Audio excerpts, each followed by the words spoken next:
નમસ્કાર મિત્રો, સ્વાગત છે તમારું મારી ચેનલમાં.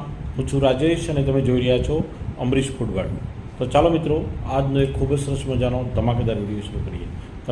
નમસ્કાર મિત્રો, 2 દિવસ પહેલાં અમે અમદાવાદથી ભાવનગર આવતા હતા અને એવું નક્કી કર્યું હતું કે આપણે ગેલોપ્સમાં ડિનર લઈશું.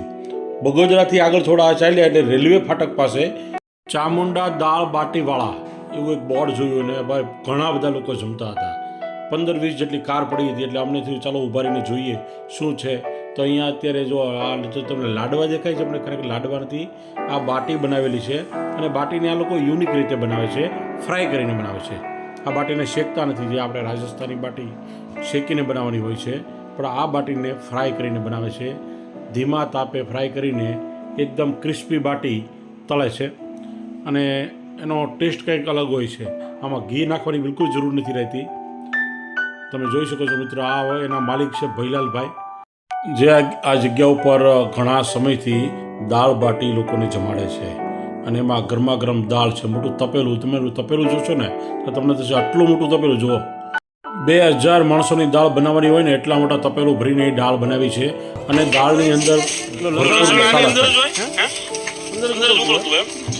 અને આ સાથે લસણના આખા ગાંઠિયા એડ કરેલા હોય છે.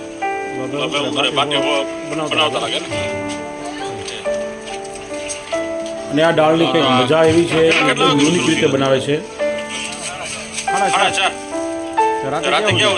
અને સાંજે 4:30 આ દાળ બાટીનું ચાલુ થાય છે અને રાત્રે જ્યાં સુધી સ્ટોક હોય ત્યાં સુધી ધબાધબ વેચે છે ભાઈ. જુઓ ભાઈ, એકદમ જબરજસ્ત વસ્તુ છે, એકદમ અલગ ટેસ્ટ છે અને એકદમ ઝડપથી દાળ બાટી બની જાય, જેથી તમારે વેઇટ કરવું નહીં પડે. અહીંયા આવશો, બાટી પણ તૈયાર છે, દાળ પણ તૈયાર છે અને ગ્રાહક પણ તૈયાર છે.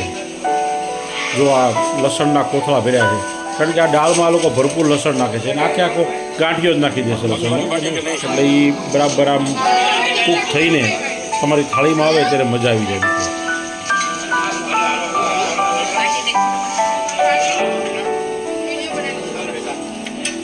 જો મિત્રો, આ બાટી ફ્રાય કરીને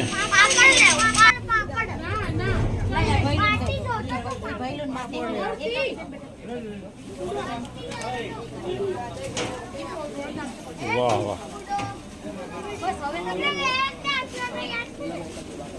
ખરેખર મિત્રો, તમારે રાજસ્થાની બાટી કરતાં થોડી અલગ ટાઈપની બાટી ખાવાની ઈચ્છા હોય અને આ કડકડતી ઠંડીમાં જો તમે હાઈવે ઉપર નીકળો તો એકવાર જરૂરથી ટ્રાય કરજો. મને તો ખૂબ મજા આવી ગઈ. તમે એકવાર ટ્રાય કરજો, તમે એનો ટેસ્ટ માણજો. અને હું પણ હવે દાળ બાટીની પ્લેટનો ઓર્ડર આપી દઉં છું. હમણાં ટેબલ ઉપર આવી જશે અને ત્યારબાદ ટેસ્ટ કરીને પણ તમને જણાવું છું કે આ દાળ બાટીનો ટેસ્ટ કેવો છે.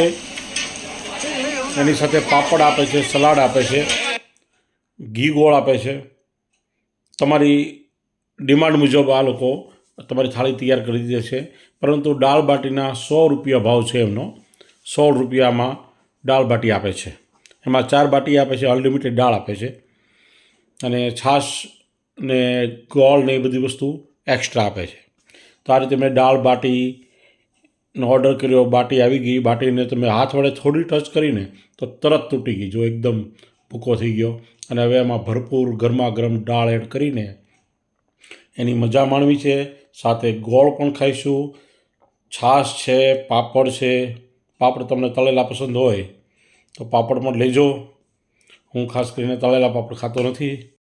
પણ મુખ્ય એનું જે ડીશ છે કે દાળ અને બાટી, એ ખૂબ જ સરસ છે.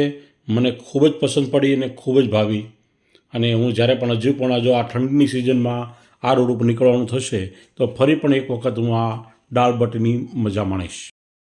મિત્રો, મારી તો રેસીપીની ચેનલ છે એટલે આપણે તો આ ભૈલાલભાઈની દાળ બાટી તો ખાઈ લીધી અને એની રેસીપી બરાબર સમજી લીધી કે બાટી કેવી રીતે બનાવવી, દાળ કેવી રીતે બનાવવી, કયા મસાલા નાખવા, આ બધી જ વસ્તુ બરાબર સમજી લીધી છે. અને એનો પણ હું એક વિડીયો તમારી સાથે શેર કરવાનો છું. ટૂંક સમયમાં હું વિડીયો બનાવીશ, તમે વિડીયોની રાહ જુઓ. આ વિડીયો જોઈને તમે પણ તમારા ઘરે બનાવજો. મળતા રહીશું નવા વિડીયો સાથે. જય હિન્દ, જય જય ગરવી ગુજરાત.